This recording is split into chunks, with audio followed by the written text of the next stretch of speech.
আপনার শত অপমান করার পরেও যে মানুষটা চুপ করে থাকে, কোনো রিয়্যাক্ট করে না, সেই মানুষটা আপনাকে আসলেই সম্মান করে। এতে নিজেকে বড় ভাবার কিচ্ছু নেই।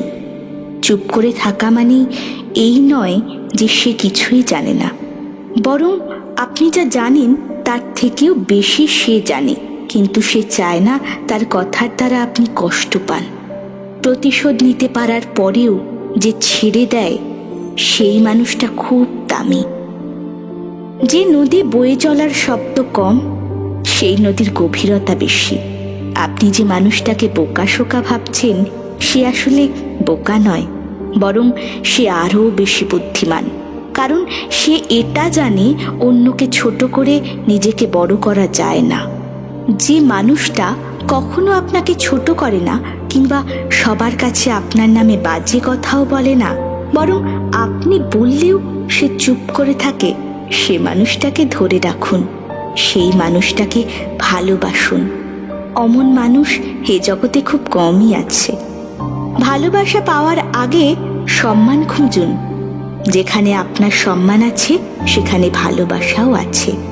যেখানে সম্মান নেই, সেখানে ভালোবাসা পেতে যাওয়া বোকামি। অন্তত ভালোবাসার দোহাই নিয়ে নিজের সম্মান বিসর্জন দেওয়া উচিত নয়। আজ যাকে আপনার একটুও দরকার নেই মনে করছেন, কাল হয়তো তাকেই আপনার সব থেকে বেশি দরকার হতে পারে।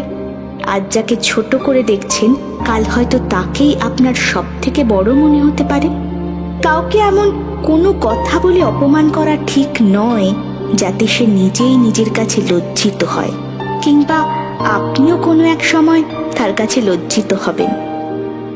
জবান কন্ট্রোলে রাখুন, কারণ এর দ্বারাই কাউকে কাছে টেনে নেওয়া যায়, আবার জবান দ্বারাই কাউকে চিরতরে দূরে ঠেলে দেওয়া যায়। ভালোবাসার মানুষকে শাসন করুন, তবে সেটা অপমান করে নয়। শাসনের মাঝে ভালোবাসা থাকে, কিন্তু অপমানের মাঝে কোনো ভালোবাসা থাকে না। ভালোবাসা দিয়ে শাসন করে মানুষকে কাছে রাখা যায়, আঁকলে রাখা যায়, কিন্তু অপমান দিয়ে শুধু দূরেই ঠেলে দেওয়া যায়, কাছে